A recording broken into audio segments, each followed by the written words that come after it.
Bom dia, meus irmãos e irmãs em Cristo Jesus. Um privilégio estar com vocês aqui. Eu ouvi falar muito sobre essa igreja. Realmente eu tenho grande admiração para com seu pastor.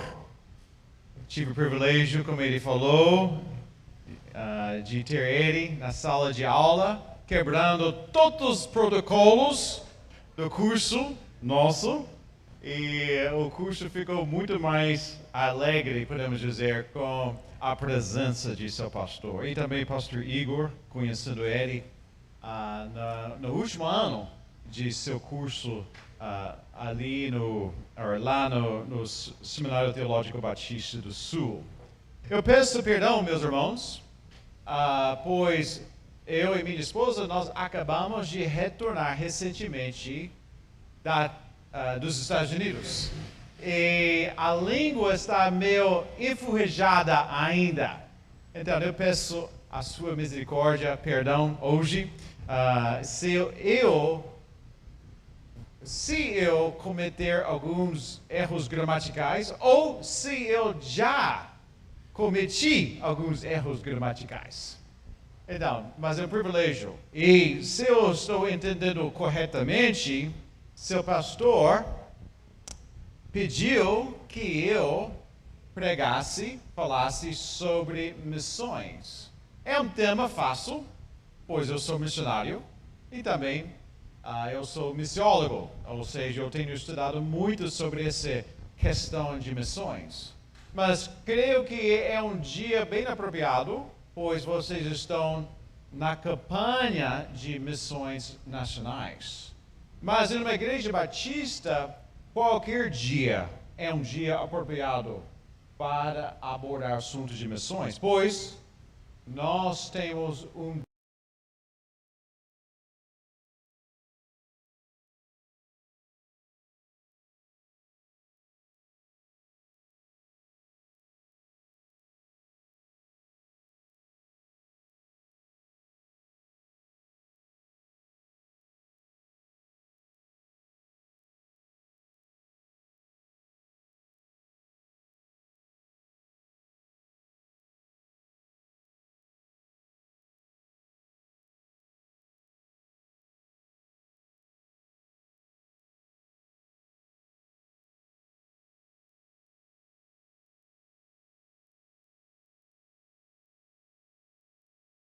principal, o motivo principal de missões. Qual é? À luz do enredo bíblico, à luz do enredo das Escrituras, o maior motivo de missões é a glória de Deus. Simplesmente assim, a glória de Deus. Mas o que é a glória de Deus? O que isso tem a ver conosco? É difícil saber as implicações, os desdobramentos da glória de Deus, sem entender, compreender o que significa a glória de Deus. Então, vamos começar por ali. A glória de Deus tem a ver com a manifestação do valor infinito do Deus triuno. Tal realidade compreende as suas múltiplas facetas, múltiplas características, como, por exemplo, a sua perfeição, sua santidade, beleza, grandeza, esplendor, sabedoria, justiça, até a sua ira e a bondade. E o pastor John Piper, um pastor batista norte-americano, ele captura muito bem como a glória de Deus se conecta às missões cristãs na seguinte frase. Vocês podem ver ali na tela. Ele diz que as missões existem porque não há adoração cristã. Adoração é, portanto, o combustível e a meta das missões. É a meta das missões porque nelas simplesmente procuramos levar as nações ao júbilo inflamado da glória de Deus. Enfim, o alvo das missões é a alegria dos povos na grandiosidade de Deus. Amém? Então, meus irmãos, espero que vocês tenham trazido hoje a sua Bíblia. Então, encontre na sua Bíblia Salmo 67. Salmo 67. Esse cântico congregacional vai servir como nosso ponto de partida hoje. Ou seja, eu vou expor algumas coisas, fazer algumas observações nesse texto e depois eu pretendo responder algumas perguntas relevantes hoje sobre esse tema. E ainda que esse salmo fosse escrito centenas de anos antes da encarnação de Jesus, ele nos dá muitos vislumbres sobre essa conexão da glória de Deus ao nosso discipulado cristão e a missão de sua igreja. Então, vamos ver ali. Inclusive, muitos o chamam do Salmo missionário. E eu creio que esse apelido é bem apropriado, como vocês vão ver aqui hoje. Salmo 67. Então, eu leio. Que Deus tenha misericórdia de nós e nos abençoe e faça resplandecer o seu rosto sobre nós, para que sejam conhecidos na terra os teus caminhos, a tua salvação entre todas as nações. Louvam-te os povos, ó Deus, louvam-te todos os povos, exultam e cantam de alegria as nações, pois governais os povos com justiça e guiais as nações na terra. Louvam-te os povos, ó Deus, louvam-te todos os povos, que a tua terra dê a sua colheita. E Deus, o nosso Deus, nos abençoe. Que Deus nos abençoe e o temam todos os confins da terra. Amém? Podemos orar?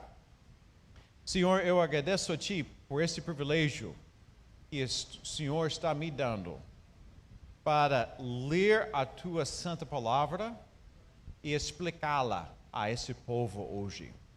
Eu confesso as minhas limitações da língua, limitações espirituais.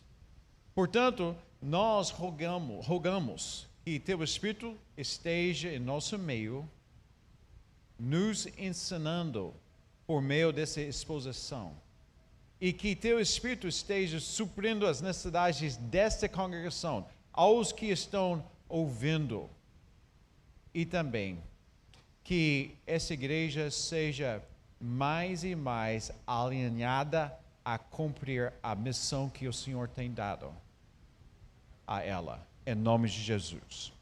Amém. Amém. Meus irmãos, eu gostaria de começar por fazer duas observações nesse texto, nesse cântico congregacional. Versículo 1, em particular, faz-nos lembrar da bênção que Deus mandou que Arão pronunciasse sobre o povo de Israel. Se encontra em Números, capítulo 6. Inclusive, essa igreja acabou de pronunciar essa bênção arônica a esse menino hoje pela manhã. Então, veja o versículo 1 mais uma vez. Que Deus tenha misericórdia de nós e nos abençoe e faça resplandecer o seu rosto sobre nós. O povo judeu reconheceria imediatamente esta bênção como sua, vindo de seu Deus redentor. E a segunda observação é o seguinte: essa redenção de Deus, e também a prosperidade, essa redenção que Deus está dando a Israel e a sua associada prosperidade, podemos dizer, não eram apenas para seu próprio benefício. Não. essa bênção, essa redenção vai além desse povo para alcançar os gentios. Assim, nós podemos concluir que o propósito do chamado de Israel e a sua redenção tem a ver com este povo étnico, bem como demais nações, conheçam o seu Criador, o glorificam e sejam abençoados eternamente. Amém? E, pessoal, a boa notícia hoje é o seguinte, que neste lado da nova aliança, neste lado da cruz de Jesus, neste lado do túmulo vazio dele, a tarefa missionária da igreja se liga de forma nítida à mesma tríade de desdobramentos divinos aos povos. Como? Podemos dizer que a tarefa missionária é o meio pelo qual pessoas criadas à sua imagem conheçam também esse Deus triuno, o glorificam e sejam abençoadas eternamente por ela. Amém? Então, meus irmãos, sem dúvida, a glória de Deus está repleta nas Escrituras. Portanto, eu pretendo responder brevemente a essas 4 perguntas hoje. Vocês podem ver ali na tela essas 4 perguntas. Como vemos a glória de Deus? O que a glória de Deus tem a ver contigo? Como promove a glória de Deus? E quais são os inimigos da glória de Deus? Então vamos responder essas 4 perguntas faltamente hoje. Primeira pergunta: onde vemos a glória de Deus? Ou de fato, nós podemos ver a glória de Deus em sua criação. Inclusive, o salmista disse que os céus declaram a glória de Deus. O firmamento proclama a obra das suas mãos. Um dia fala disso, a outro dia. Uma noite o revela a outra noite. Então, nós podemos perceber a glória de Deus em coisas grandes e também em coisas pequenas, como aquela planta lá que está florescendo. E também podemos perceber a glória de Deus em seu próprio nome. Meus irmãos, o zelo que Deus tem com seu próprio nome é impressionante. E por quê? Sua insistência pelo seu nome reside no fato que seu nome representa seu ser, seu caráter e sua glória. Por isso, no terceiro mandamento, o Deus nos manda a não usar o seu nome de forma leve, de forma banal. Talvez alguns crentes precisam lembrar disso. Quando sempre está falando, meu Deus do céu, meu Pai Celestial, que Jesus. Nós estamos usando o nome do Senhor de forma leve? Ou nós estamos usando de forma que está reconhecendo a sua glória? Além disso, meus irmãos, nós podemos ver a glória de Deus em seu trabalho com Israel. Ele disse ao povo judeu: você é meu servo Israel, em quem vou mostrar o meu esplendor. Também, nós podemos ver a glória de Deus em seu eterno Filho Jesus, que se encarnou e habitou entre nós. E escuta o que o autor de Hebreus disse. Ele diz que o Filho é o resplendor da glória de Deus e a expressão exata do seu ser, sustentando todas as coisas por sua palavra poderosa. Meus irmãos, a visão correta sobre a pessoa de Jesus sempre vai manter a sua devida glória. Inclusive, veja esse credo aqui. Esse credo do século do século IV, muito conhecido, o credo de Nicéia. Veja ali na tela esse credo aqui, que está tentando expressar de forma bíblica a pessoa de Jesus. Creio em um Senhor Jesus Cristo, o unigênito Filho de Deus, gerado pelo Pai antes de todos os séculos, Deus de Deus, luz da luz, verdadeiro Deus de verdadeira luz, gerado, não feito, de uma só substância como Pai, pelo qual todas as coisas foram feitas, o qual por nós, homens, e por nossa salvação, desceu dos céus, foi feito carne pelo Espírito Santo da Virgem Maria, e foi feito homem, foi crucificado por nós, sob o poder de Pôncio Pilatos. Ele padeceu e foi sepultado, e no terceiro dia ressuscitou, conforme as Escrituras, e subiu ao céu e assentou-se à direita do Pai, e de novo há de vir com a glória para julgar os vivos e os mortos, e seu reino não terá o fim. Amém, meus irmãos? Então, essa é a primeira pergunta que nós respondemos. Onde vemos a glória de Deus? Segunda pergunta. O que a glória de Deus tem a ver contigo? O que a glória de Deus tem a ver comigo? Podemos responder assim. Deus nos criou para a sua glória.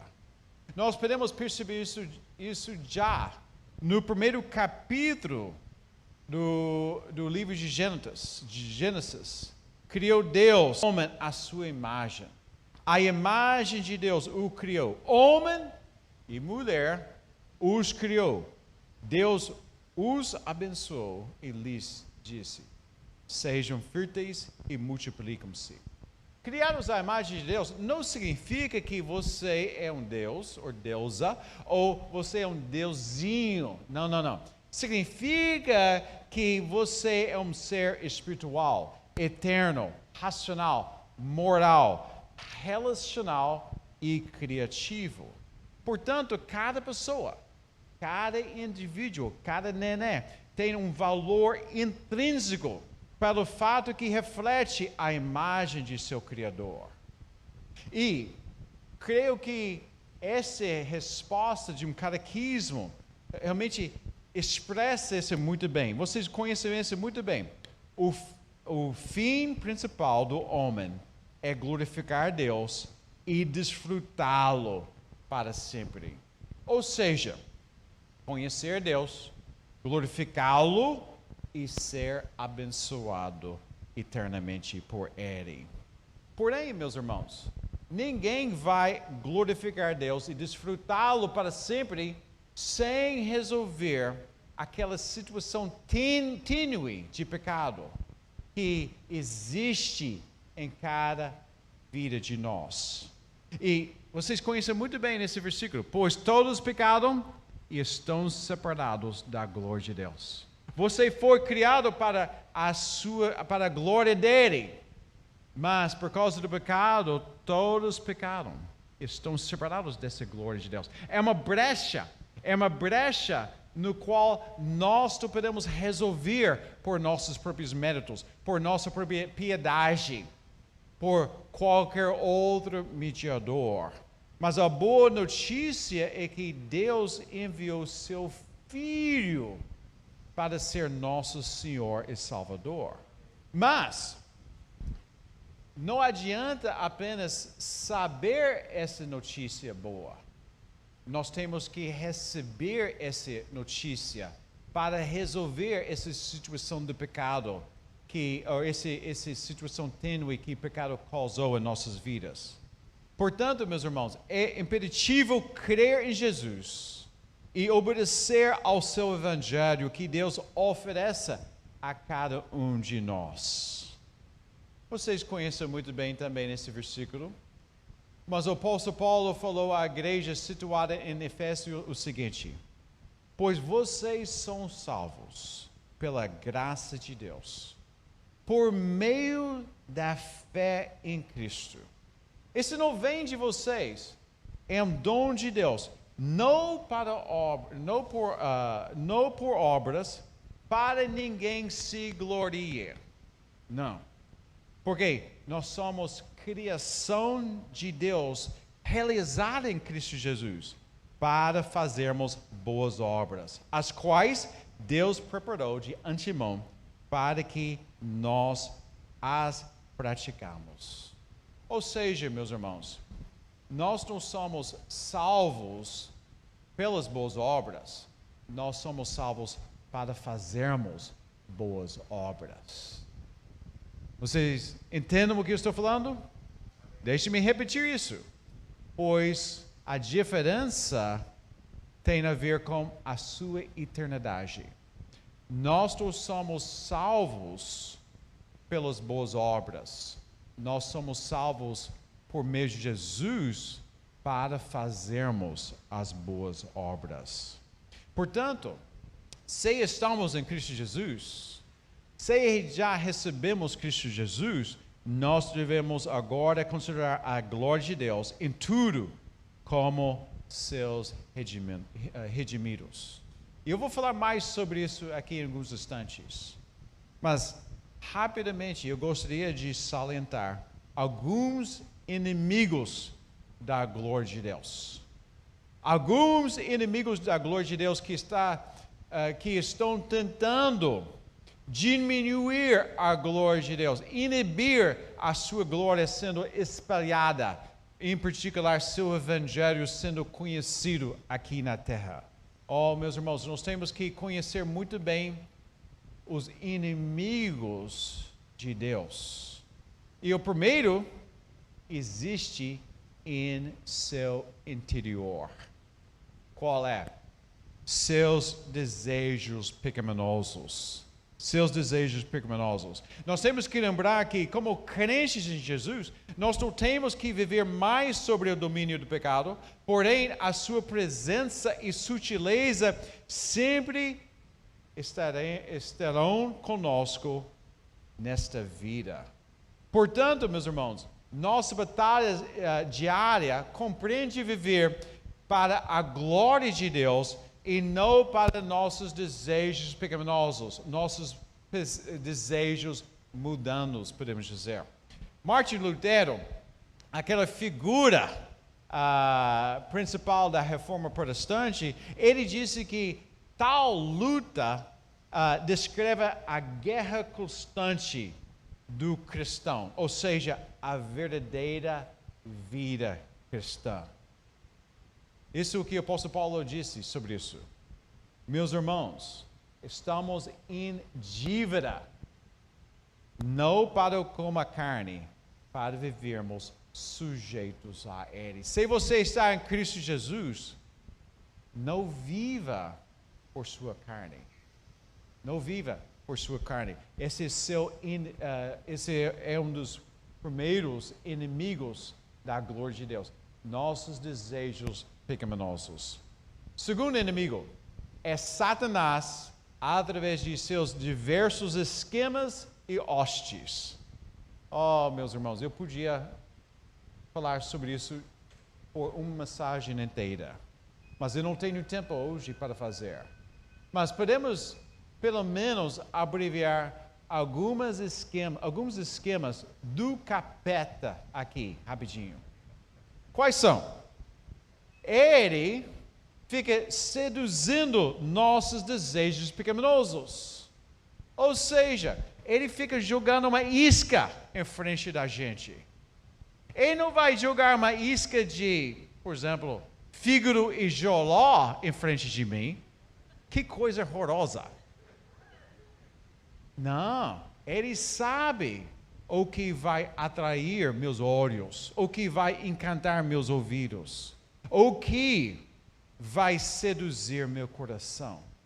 Ele vai jogar essa isca em frente da gente.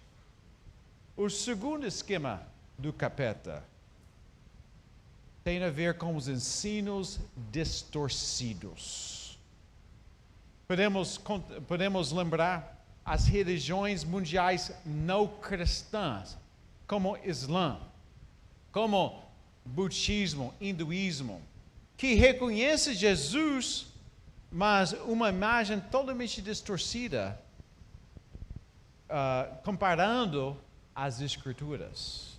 Mas além disso, ensinos falsos que entram no seio da igreja, que está falando sobre Jesus, mas de forma totalmente distorcida. Ou seja, não é 100% de uma heresia, mas é uma heresia mesmo, que fica corrompendo nosso conceito sobre Deus, sobre o Evangelho. Portanto, Deus tem dado às igrejas pastores que zelam pelo bem-estar das almas dos membros. E um dos papéis é certificar, proteger o rebanho desses ensinos falsos, distorcidos, esquisitos que estão ao nosso redor.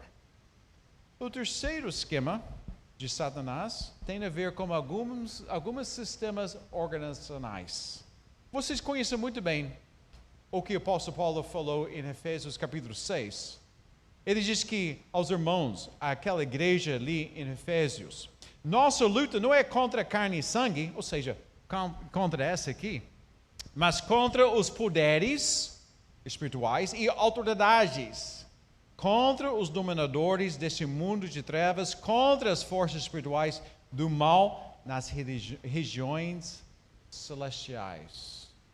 Ou seja, Satanás pode usar instituições, governos, governantes, líderes informais nas sociedades para perseguir seu povo e inibir seu evangelho a ser espalhado. Veja o que está acontecendo no Afeganistão. É um caos de forma política. Mas o que está acontecendo? Aquele governo agora está querendo totalmente eliminar qualquer vestígio cristão naquele parte ali.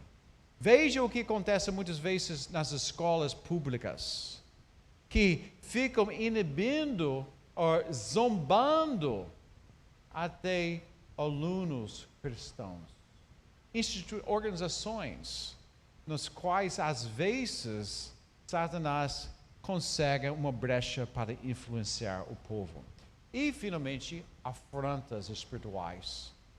Sim, às vezes o nosso inimigo maior, principal, ele se manifesta de forma espantosa.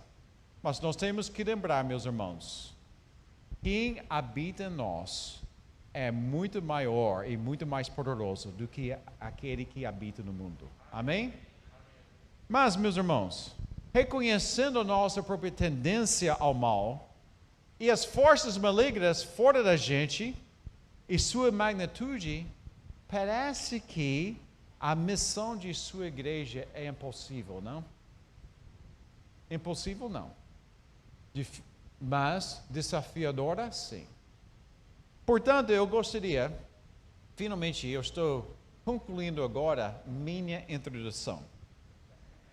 E agora eu queria pautar rapidamente algumas formas que você pode promover a glória de Deus como discípulo de Cristo e membro dessa igreja.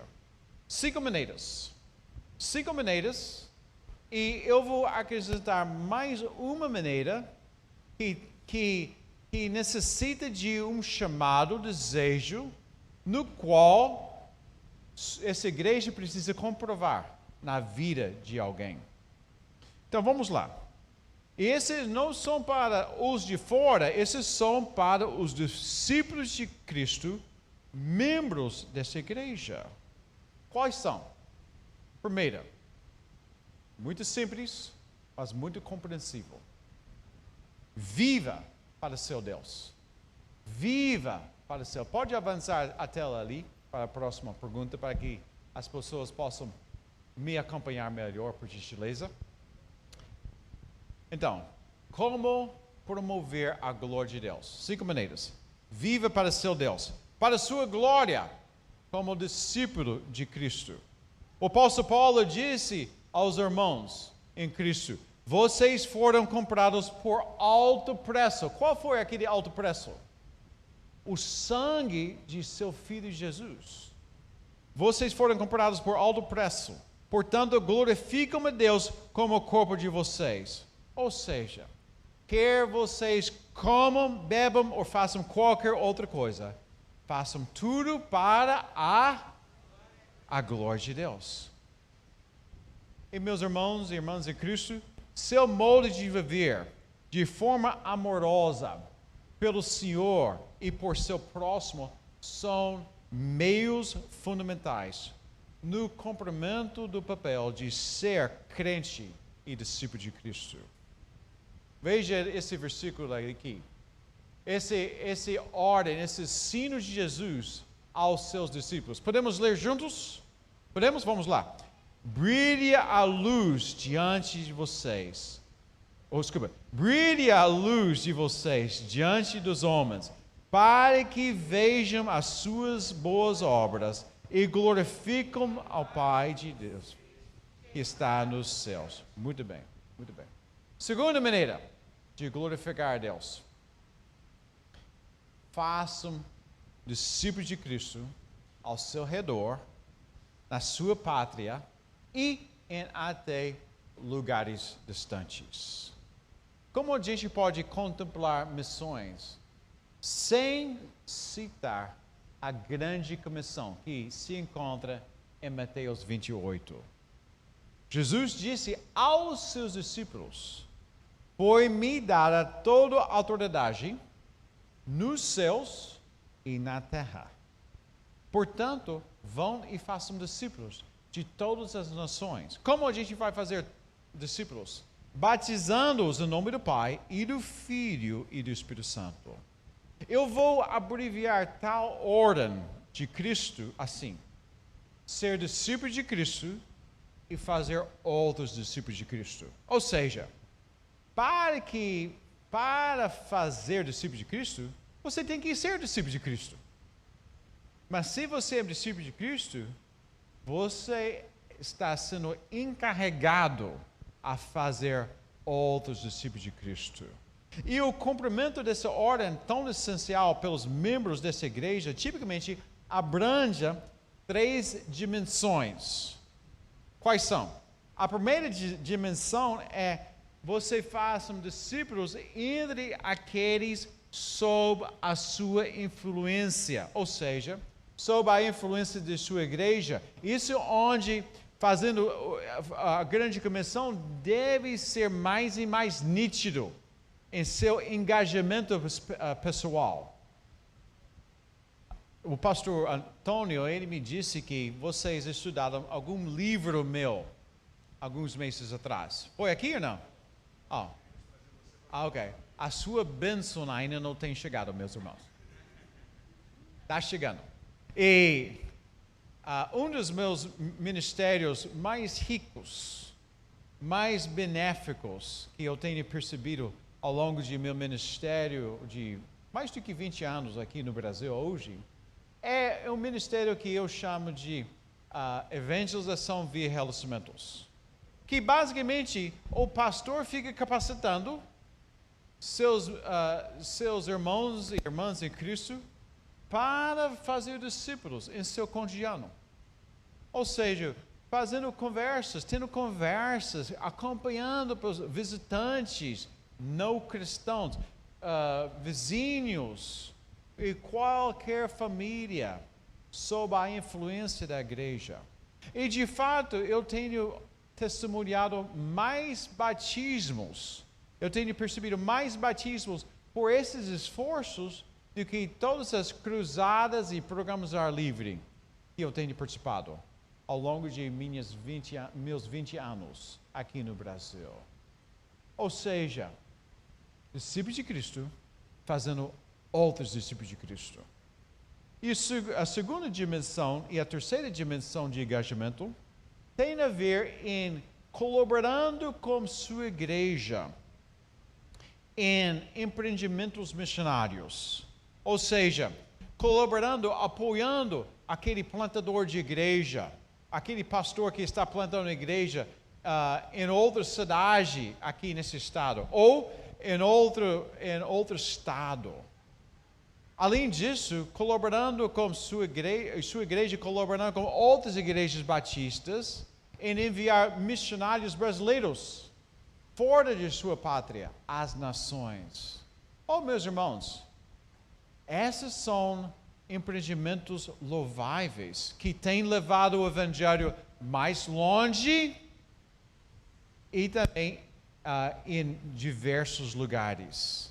E esse é o momento, eu sei que esse é um momento difícil hoje que o Brasil está vivendo, mas nós temos que lembrar que há muitos missionários batistas brasileiros que estão contando em nossas orações e também estão contando em nosso apoio financeiro. Inclusive, as missões mundiais, acho que não tem enviado nenhum outro missionário nos últimos 2 anos, pois ela está tentando sustentar os missionários que ela tem agora. Porque o mundo vive pelo dólar e para fora. E esse momento os missionários brasileiros estão lutando em somente se manter seus ministérios nesses países. Então, eu estou falando isso pois talvez você nunca vá para China, você nunca vá para Moçambique, mas vocês podem enviar alguém lá, em seu meio. Ou vocês podem apoiar com suas contribuições financeiras e por suas orações aquele irmão que estão saindo da Igreja Batista Central de Duque de Caxias, indo para lá. Oh, meus irmãos, eu e Laura, nós somos frutos do apoio missionário, das contribuições financeiras dos batistas sulistas. E esses são empreendimentos necessários. E eu posso falar mais sobre isso, mas eu tenho que avançar aqui. Terceira maneira. Como promover a glória de Deus em seu cotidiano? Ore pela expansão da glória de Deus. Ore pela expansão da glória de Deus. Se lembra da oração modelo de Jesus? Pai nosso que está nos céus, santificado seja seu santo nome. Aquele frase, aquele pedido é um pedido missional, pois o nome de Deus Pai não está sendo santificado, glorificado na terra. Em maioria dos contextos, o nome está sendo blasfemado ou não conhecido. Então, quando nós oramos essa oração modelo que Deus espalha seu nome. Quando você vê alguém carregando um artigo religioso que está desviando ele dos caminhos do Senhor, ore que o nome do Senhor seja conhecido por ele, não apenas pelos lábios, mas em seu coração. E eu não posso também fechar esse ponto sem mencionar aquele outro ensino de Jesus. Quando ele disse aos seus discípulos o seguinte: peçam, pois, ao Senhor da seara que envia mais trabalhadores para a sua seara. A seara é grande, mas os trabalhadores são poucos. Meus irmãos, talvez essa seja uma ordem. Essa ordem talvez seja um dos maiores pecados de omissão das igrejas batistas hoje. Nós oramos mais que Deus da seara envia outros trabalhadores para a sua seara. Mas esse está em suas mãos. Esse está ao seu alcance. Vocês podem fazer isso.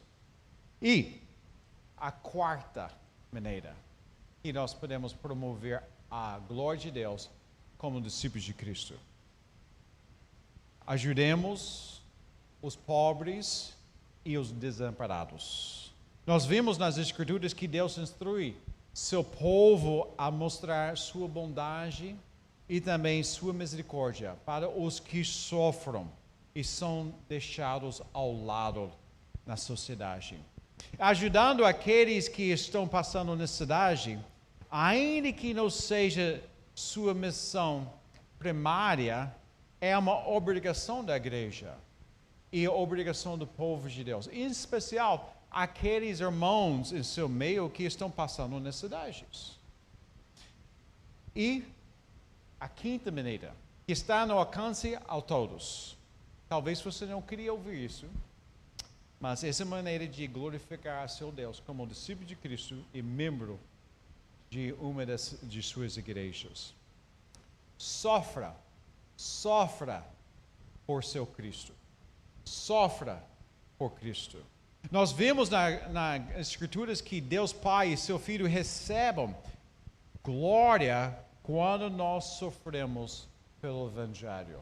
Veja esse versículo aqui na tela.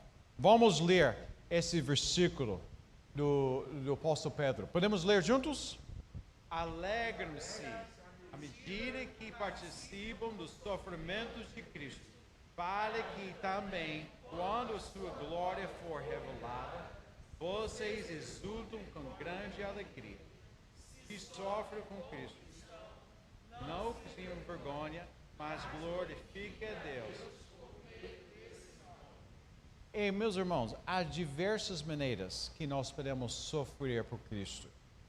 Eu lembro de uma irmã de uma igreja batista lá no interior de Minas. Ela foi abusada por seu marido, bêbado, por alguns anos, mas ela continuou com ela. Mas quando ela se converteu, ele abandonou ela e sua família. Por causa de seu testemunho a Cristo. Então, aquela irmã lutava para criar, sustentar sua família, sem um pai, sem um marido.